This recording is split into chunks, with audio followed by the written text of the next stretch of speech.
other local government organisations. I call Jackie Dean.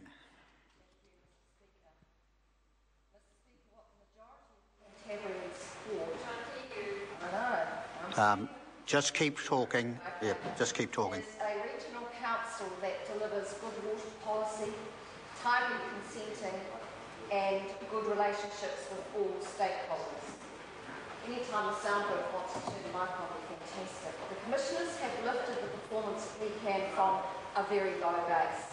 It is that improvement that Canterburyans support. Mr Speaker, the Environment Canterbury Temporary Commissioners Improved Water Management Amendment Bill has my support.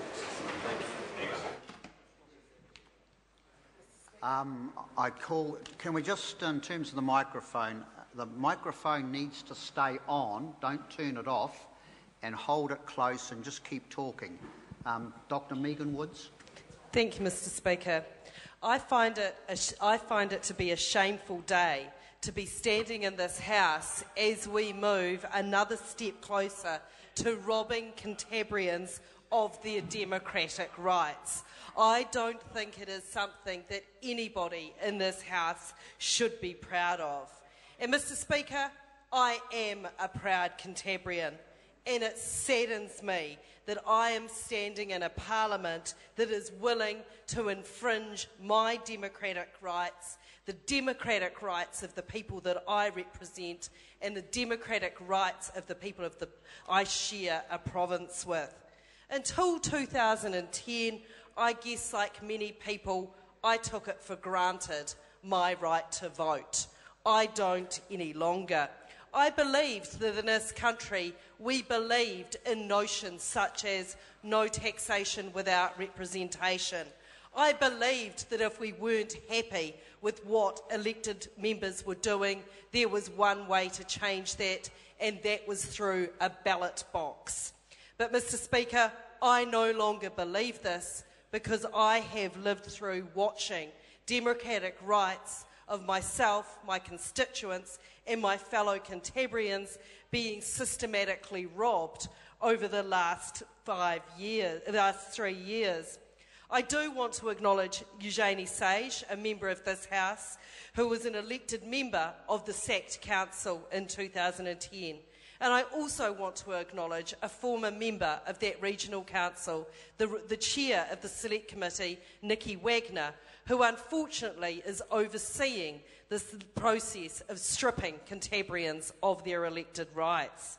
Mr Speaker, for national members to stand opposite us for their paltry calls where they won't even defend something as fundamental as taking away democratic rights and glibly claim that Canterburyans support this is simply wrong. I can tell you Canterburyans do not support this legislation. 90 of the 95 submissions to the Select Committee opposed this legislation. Submitter after submitter appeared before us, and colleagues who have spoken before me have gone through some of those submissions, and I'll come back to some of them. The Christchurch Press on the 5th of November last year, the 5th of November, of course, being Guy Fawkes Day, and a reasonably apt day to be talking about democracy and what happens to parliaments that try to rob their citizens of that, attacked the decisions that this government were making in terms of the rights of Canterburyans and their rights to vote, and the backtrack of this government on those rights. Because let's not forget, when Nick Smith, as the Minister of Local Government, originally took away Canterburyans' right to vote, he assured us that we would have our right to vote back for the local body elections in 2013. Do we? No, we do not. And as my colleague Clayton Cosgrove has suggested, Nikki Wagner, as the member for Christchurch Central throughout this year, is going to have to defend that decision, to the people of Christchurch Central. She is going to have to defend the fact that she has chaired a select committee that is taking away the rights of the people of Christchurch and the people of Canterbury to vote. She'll have to tell us why it is that Nick Smith originally stood up and said, whatever the circumstances, the next regional council elections in Canterbury will take place no later than the elections scheduled for late 2013.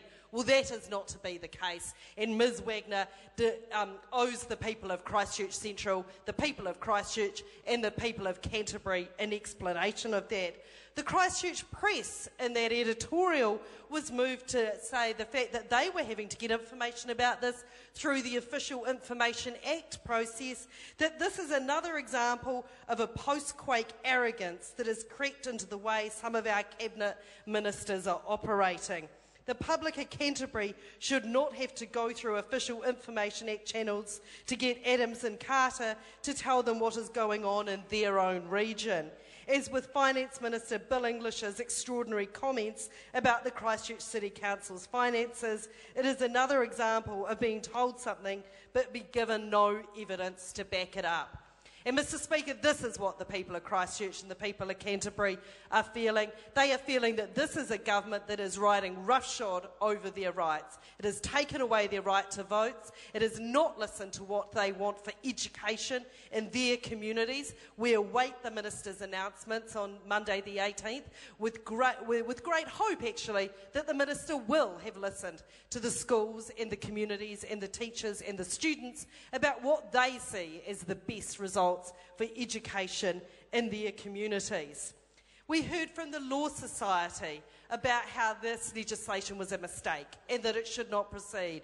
We heard from the Human Rights Commissioner about how bad this legislation was in terms of the rights of the people of Canterbury.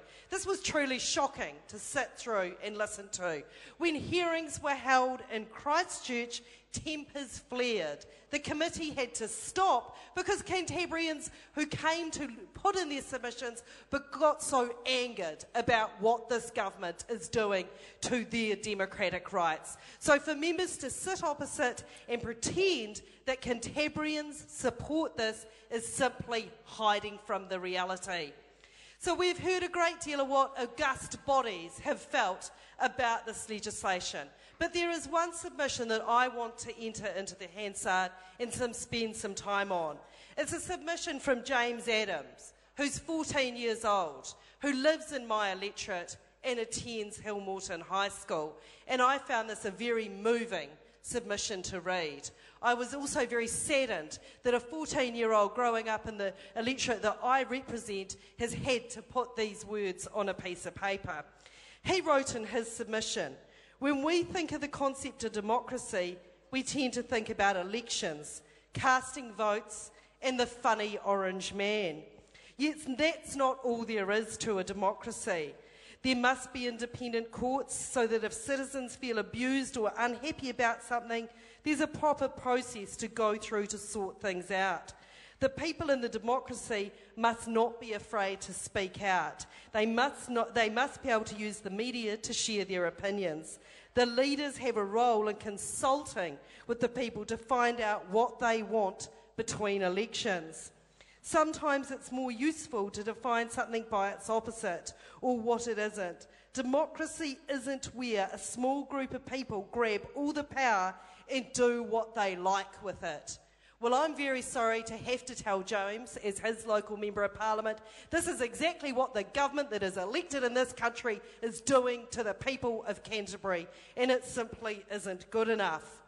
James carries on in his submission that basically this bill refuses Canterburyans the right to vote in regional council elections.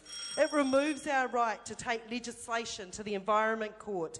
In general, this bill allows the government to grab all the power and do what they like with it. But James doesn't finish there. James has a very good understanding of what this government is doing to his city, his future, and his rights as a citizen of that city and this country.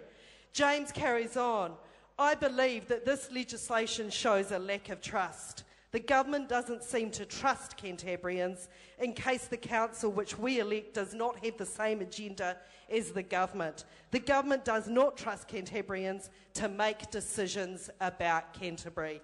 Well, James, you're spot on. This is a government that doesn't trust Canterburyans to make decisions about Canterbury. But James does say, well, the people of Canterbury will soon have no trust in the government if they continue to deceive the public.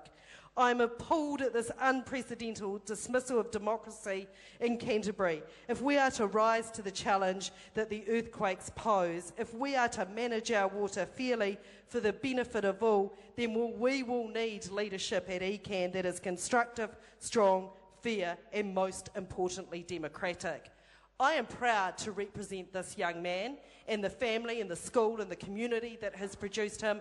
I hope that members opposite listen to this. I hope that members opposite will trust Canterburyans to make decisions about Canterbury. I hope that James can one day have faith that a government isn't there to grab power just for themselves, but to adhere to basic democratic principles. And I have great hope for James that that will be the case. We hear all kinds of lamenting the lack of engagement of young people in politics. Well, here is a young man in my electorate that I want listened to, who understands what democracy is and wants Canterburyans to vote. Thank you. The time has expired. I call Maggie Barry.